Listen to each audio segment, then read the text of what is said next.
Subscribe कीजिए Shastri smart tricks को और दबाइए बेल आइकन ताकि आने वाली सभी लेटेस्ट वीडियो का अपडेट आप तक आ सके। तो मित्रों, आज हम electrician, electronics fitter, Turner, machinist, wireman व आईटीआई की सभी ट्रेड्स के लिए चैप्टर नंबर फर्स्ट जो कि आईटीआई में आपका होता है, इसके लिए हम व्यावसायिक सुरक्षा एवं स्वास्थ्य के लिए एमसीक्यू टाइप क्वेश्चंस पर आज डिस्कशन करेंगे। तो मित्रों, आपको बता दें कि आपको प्रत्येक चैप्टर के लीनियर व एमसीक्यू टाइप क्वेश्चंस की वीडियो आपको प्रोवाइड कराएंगे। आईटीआई के अलावा ये आपका CTI, UPPCL, RRB loco pilot, NTPC and Delhi metro and other technical exam के पर्पज से भी ये वीडियो बहुत ही महत्वपूर्ण होने वाली है। तो चलिए दोस्तों, शुरुआत करते हैं। चैप्टर नंबर फर्स्ट जो कि व्यवसायिक सुरक्षा एवं स्वास्थ्य है, इसके एमसीक्यू टाइप्स क्वेश्चंस, जिसमें कितने एमसीक्यू टाइप क्वेश्चंस हो सकते हैं। तो चलिए, प्रश्न नंबर पहला दिया गया है, यदि मरीज के मुख से मुख की श्वसन प्रक्रिया की सही प्रतिक्रिया न करे तो प्राथमिक उपचार को निम्न में से करना चाहिए। तुरंत चिकित्सा की सहायता ढूंढें, टूटी हुई हड्डियां देखें, शरीर को कंबल से गर्म रखें, नाड़ी और नेत्र की जांच करें। तो इसका आपका करेक्ट आंसर होगा ऑप्शन नंबर ए, तुरंत चिकित्सा की सहायता ढूंढें। यदि मरीज मुख से मुख की श्वसन क्रिया नहीं कर रहा है तो तुरंत ही चिकित्सा की सहायता ढूंढें। क्वेश्चन नंबर 2 है, धीरे धीरे उत्पन्न होने वाले व्यवसायिक खतरों के अंतर्गत निम्न में से कौन शामिल है। कार्य करते समय किसी श्रमिक का अचानक दुर्घटनाग्रस्त हो जाना, मशीनों में अचानक खराबी आ जाना, एक्सरे मशीन कर्मचारी विकिरण के प्रभाव में रहने से कैंसर रोग से ग्रसित हो जाना, उपरोक्त में से कोई नहीं। तो करेक्ट आंसर होगा आपका option number C, X ray machine कर्मचारी विकिरण के प्रभाव से आने से उसमें कैंसर के खतरे का हो जाना, कैंसर रोग से पीड़ित हो जाना।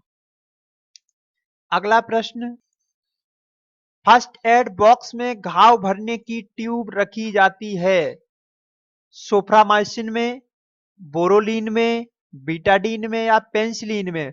तो फर्स्ट एड बॉक्स में घाव भरने की ट्यूब जो होती है वो आपकी बीटाडीन में रखी जाती है। क्वेश्चन नंबर नेक्स्ट है, प्राथमिक चिकित्सा में उपयुक्त सामग्री है टीचर आयोडीन, वर्नॉल, डिटॉल या उपरोक्त सभी। तो प्राथमिक उपचार में उपयुक्त सभी, ये ऊपर दी गई सभी सामग्री आपकी प्राथमिक उपचार में उपयुक्त होती हैं। अगला प्रश्न है, जब पीड़ित व्यक्ति का मुख नहीं खुला हो तब कृत्रिम श्वसन के लिए किस पद्धति का उपयोग किया जाएगा। शेफर प्रणाली, नेल्सन प्रणाली, मुख से मुख प्रणाली या मुख से नाक। तो आपका करेक्ट आंसर होगा ऑप्शन नंबर डी, मुख से नाक प्रणाली। जब व्यक्ति का मुख नहीं खुला होगा तो श्वसन उसे मुख से नाक प्रणाली के द्वारा दिया जाएगा। विद्युत सप्लाई के तार से चिपके व्यक्ति को दूर करते हैं सूखी लकड़ी या रबर के दस्ताने से, उसका हाथ पकड़कर, गीली लकड़ी द्वारा या लोहे के सरिये से। तो करेक्ट आंसर होगा आपका ऑप्शन नंबर ए, सूखी लकड़ी या रबर के दस्ताने से। अगला प्रश्न, पीड़ित के अधिक खून बहने की स्थिति में क्या जरूरी कदम उठाना चाहिए। घाव को दबाना चाहिए, पीड़ित से संपर्क से बचना चाहिए, दृढ़ता से साफ पैड और बैंडेज लगाना चाहिए, घाव पर ड्रेसिंग करना चाहिए। यदि पीड़ित के अधिक खून बह रहा है तो उस जहां से वो खून बह रहा है उस घाव को दबा लीजिए ताकि उसका खून अधिक न बह सके। तो करेक्ट आंसर होगा आपका ऑप्शन नंबर ए। नेक्स्ट प्रश्न दिया गया है, दुर्घटना से बचाव का अच्छा तरीका है सुरक्षा सामानों का प्रयोग, जॉब, मशीन और कार्य स्थान से संबंधित सुरक्षा नियमों का पालन, अपने तरीके से कार्य करना, उपरोक्त सभी। तो दुर्घटना से बचाव का सबसे अच्छा तरीका है आपका जॉब, मशीन और कार्य के स्थान से संबंधित सुरक्षा नियमों का पालन करना। नेक्स्ट प्रश्न दिया है, मानव शरीर से गुजरने वाली धारा का परिमाण यदि निम्नलिखित हो तब आघात की अनुभूति नहीं होगी। यानी कि यदि व्यक्ति को करंट अप्लाई किया जाए व्यक्ति की बॉडी पर, शरीर पर, तो किससे अगर कम होगा तो उसके व्यक्ति पर कोई उस पर असर नहीं पड़ेगा। 1 मिली एम्पियर से कम, 10 से 40 मिली एम्पियर से कम, 8 से 15 मिली एम्पियर तक, 1 से 8 मिली एम्पियर तक। तो यदि व्यक्ति के शरीर पर 1 मिली एम्पियर से कम का करंट है तो उस पर किसी भी आघात का उस पर कोई फर्क नहीं पड़ेगा। मानव शरीर पर बिजली के झटके का जोर निम्नलिखित पर निर्भर करता है: लाइन वोल्टेज पर, लाइन करंट पर, लाइन धारा और वोल्टेज पर, उपयुक्त सभी।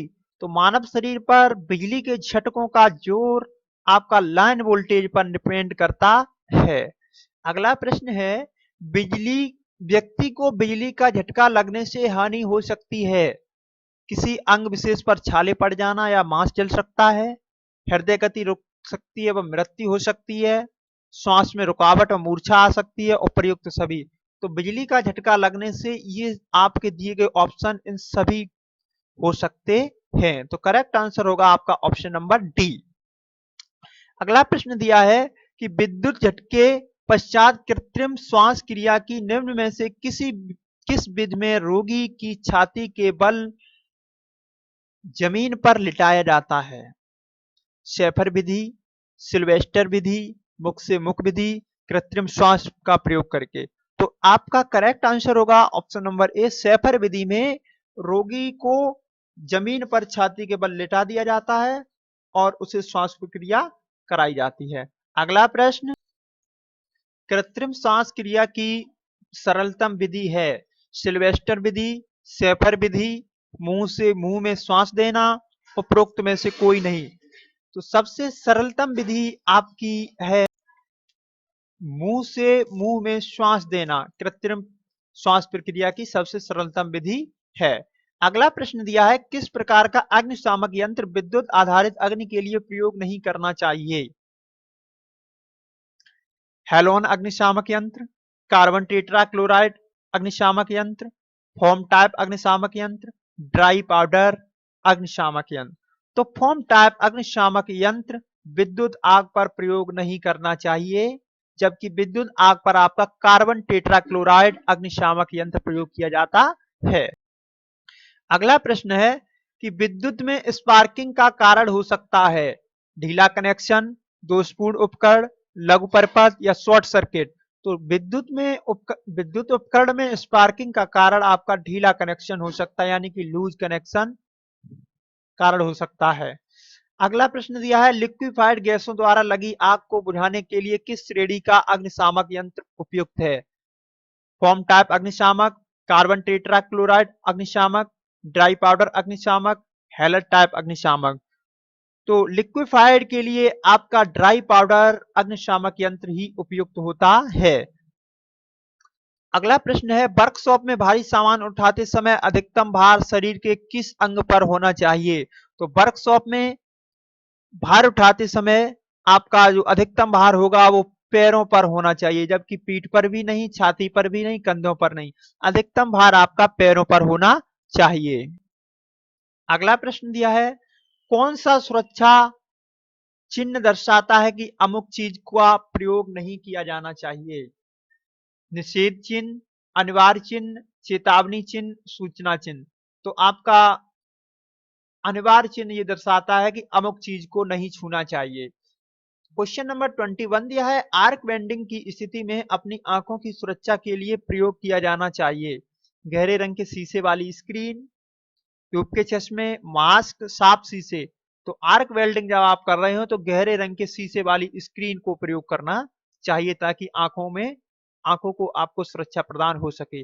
अगला प्रश्न दिया है, निम्नलिखित सुरक्षा चिन्हों के उदाहरणों में कौन सा अनिवार्य चिन्ह का उदाहरण है? विद्युत झटके की आशंका, हेड प्रोटेक्शन, संचारक तत्व, धूम्रपान निषेध। तो हेड प्रोटेक्शन जो है आपका अनिवार्य चिन्ह के अंतर्गत आता है।